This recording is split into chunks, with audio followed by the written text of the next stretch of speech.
नमस्कार दोस्तों, आज हम लोग हिंदी का ऑब्जेक्टिव क्वेश्चन देखेंगे जो आपके एग्जाम में आ सकते हैं। तो चलिए देखते हैं। पहला प्रश्न है, श्रम विभाजन और जाति प्रथा के लेखक कौन है? तो श्रम विभाजन और जाति प्रथा के लेखक डॉक्टर भीमराव अम्बेडकर हैं। अगला प्रश्न, आधुनिक सभ्य समाज कार्यकुशलता के लिए किसे आवश्यक मानता है? तो आधुनिक सभ्य समाज कार्यकुशलता के लिए श्रम विभाजन को आवश्यक मानते हैं। श्रम विभाजन जो है वो बाद में जाति विभाजन हुआ है, पहले श्रम विभाजन। जाति प्रथा किस प्रकार का श्रम विभाजन है? तो जाति प्रथा अस्वाभाविक श्रम विभाजन है। अगला प्रश्न, आधुनिक सभ्य समाज श्रम विभाजन को क्यों आवश्यक मानते हैं? तो कार्य कुशलता के लिए।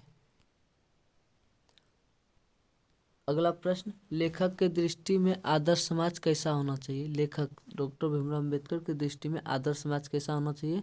तो वैसा समाज होना चाहिए जिसमें स्वतंत्रता, समता और भ्रातृत्व हो, भाईचारा हो। ठीक है, स्वतंत्रता, समानता और भाईचारा। अगला प्रश्न, डॉक्टर भीमराव अंबेडकर का जन्म कब हुआ? तो डॉक्टर भीमराव अंबेडकर का जन्म 14 अप्रैल 1891 को मध्य प्रदेश के मेऊ नामक गांव में हुआ था। अगला प्रश्न, डॉक्टर अंबेडकर ने किस पत्रिका का संपादन किया? तो डॉक्टर भीमराव अंबेडकर ने यहाँ पर बहिष्कृत भारत पत्रिका था जिसको कहते।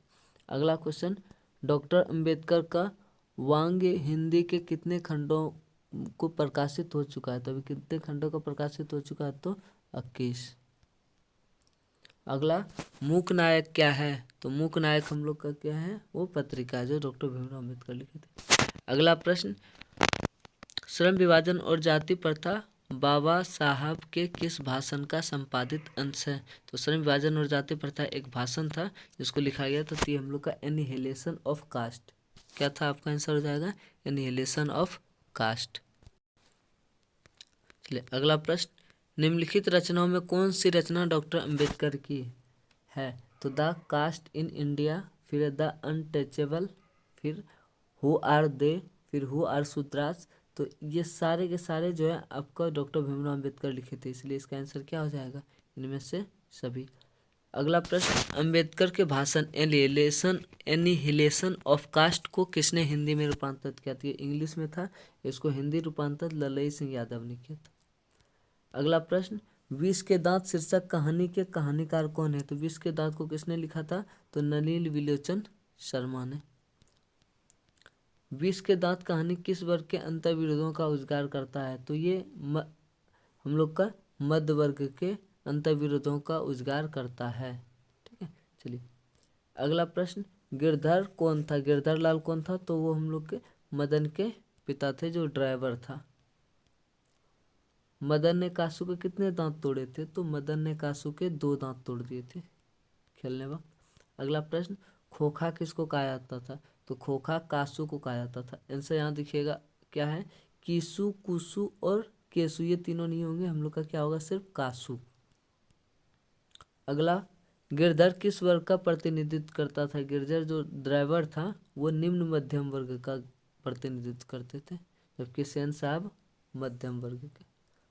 अगला प्रश्न, किसके अनुसार सेनों ने सिद्धांत को ही बदल लिया था? तो खोखा के अनुसार उन्होंने सिद्धांत बदल लिया था। अगला प्रश्न, दारिश नामक सोने के सिक्के से भरा घड़ा किसे मिला? तो दारिश नामक सोने के सिक्के से घड़ा मिला था वारेन हेस्टिंग्स को। अगला, खोखा खोखे का अर्थ क्या होता है? खोखा खोखे का अर्थ बच्चा बच्ची या बेटा बेटी होता है। अगला, निर्वंश विद्या का शब्दार्थ है? तो निर्वंश विद्या हम लोग का मानव शास्त्र के लिए उपयोग किया जाता है। फिर दारिश क्या है? अगला प्रश्न, दारिश क्या है? तो सोने का प्राचीन कालीन सिक्का है। अगला प्रश्न, शाहनामा का रचना काल? तो शाहनामा का रचना कब हुआ था? 10वीं 11वीं शताब्दी के आसपास। 25 नंबर क्वेश्चन, मैक्स मुलर को वेदांतियों का वेदांती किसने कहा था? तो मैक्स मुलर को वेदांतियों का वेदांती स्वामी विवेकानंद जी ने कहा था। 26 नंबर, कौन प्राचीनतम भाषा है? तो हम लोग का संस्कृत सबसे प्राचीनतम भाषा है। अगला, नाखून क्यों पढ़ते हैं से गद्य की कौन सी विधा है? तो हम लोग का ये ललित निबंध है। अगला, असुरों के पास नहीं थे, तो असुरों के पास क्या नहीं थे? तो लोहे के अस्त्र नहीं थे। 29 नंबर क्वेश्चन, नाखून क्यों बढ़ते हैं के निबंधकार कौन थे? तो नाखून क्यों बढ़ते हैं इनको लिखा था आचार्य हजारी प्रसाद द्विवेदी ने। द्विवेदी। अगला प्रश्न, द्विवेदी जी ने निर्लज अपराधी किसे कहा? तो नाखून को, जो बार बार बढ़ जा रहा था, तो इसको निर्लज अपराधी बोले। 31 नंबर प्रश्न, किस देश के लोग बड़े बड़े नख पसंद करते थे? तो गौड़ देश के लोग बड़े बड़े नख पसंद करते थे। नख किसका प्रतीक है? तो नख जो है, नाखून, वो पशुता का प्रतीक है, जिसे हम लोग बार बार काटते हैं। अगला प्रश्न, अशोक के फूल किनकी रचना है? तो अशोक के फूल हजारी प्रसाद द्विवेदी की रचना है। 34 नंबर क्वेश्चन, हजारी प्रसाद द्विवेदी का जन्म कब हुआ? तो 1907 में। कौन मनुष्य का आदर्श नहीं बन सकता? तो हम लोग का बंदरिया जो है वो मनुष्य का आदर्श नहीं बन सकता। अगला प्रश्न, पृथ्वीराज रासो, ठीक है, पृथ्वीराज रासो किनका संपादन है? तो हजारी प्रसाद द्विवेदी का। ठीक है, किनका? तो हजारी प्रसाद द्विवेदी का। डडीची की हड्डी, डडीची जो ऋषि थे उनकी हड्डी से क्या बनाया गया? तो इंद्र का वज्र। इंद्र का वज्र डडीची के ऋषि का बना हुआ है। अगला प्रश्न, शाहजात वृत्तियां किसे कहते हैं? शाहजात वृत्तियां किसे कहते हैं? तो अनजान स्मृति को। क्या हो जाएगा? अनजान स्मृति। अगला, बेतमा दानपत्र किस समय का है? तो बेतमा दानपत्र 1020 ईस्वी का है। 40 नंबर प्रश्न, हिंदी भाषा की लिपि है? तो हिंदी भाषा का लिपि क्या है? तो देवनागरी। गुणाकर मूल्य का जन्म किस राज्य में हुआ? तो गुणाकर मूल्य का जन्म महाराष्ट्र में हुआ। नागरी लिपि किस विद्या की रचना है? प्रश्न क्या है? 42 नंबर, नागरी लिपि जो लिखा गया है वो किस विद्या की रचना है? तो वो निबंध है।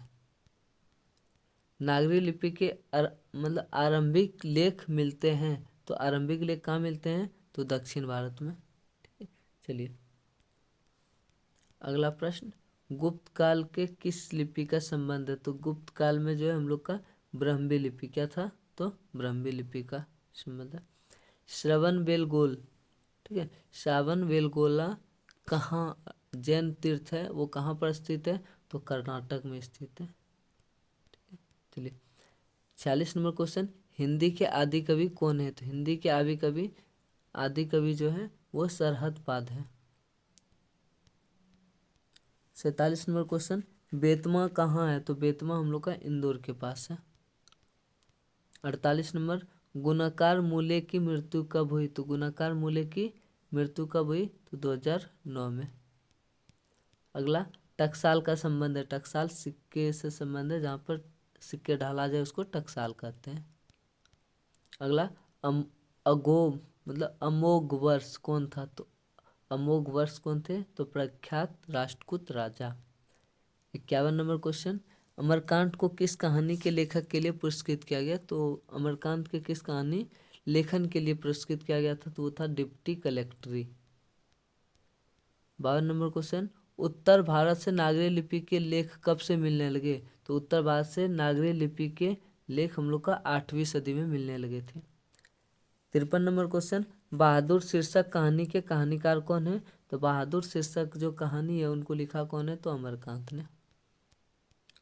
कहानीकार के लड़के का नाम क्या है? बहादुर जो कहानी थे उस कहानी में लेखक के लड़के का नाम क्या था? तो किशोर। 55 नंबर क्वेश्चन, बहादुर अपने घर से क्यों भाग गया था? तो बहादुर माँ के मार के कारण भाग गया था और 2 रुपया लेके भागा था। अगला प्रश्न, रिश्तेदार की पत्नी के कितने रुपये खो गए थे? तो रिश्तेदार का जो है 11 रुपये।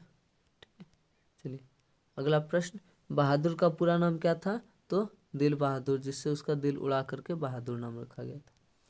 58 नंबर क्वेश्चन, बहादुर कहानी के कथाकार की पत्नी है? बहादुर अमरकांत जो है उनके पत्नी का नाम क्या है? तो निर्मला। 59 नंबर, जिंदगी और जोंक किसकी कहानी है? तो जिंदगी और जोंक किसकी है? तो अमरकांत की।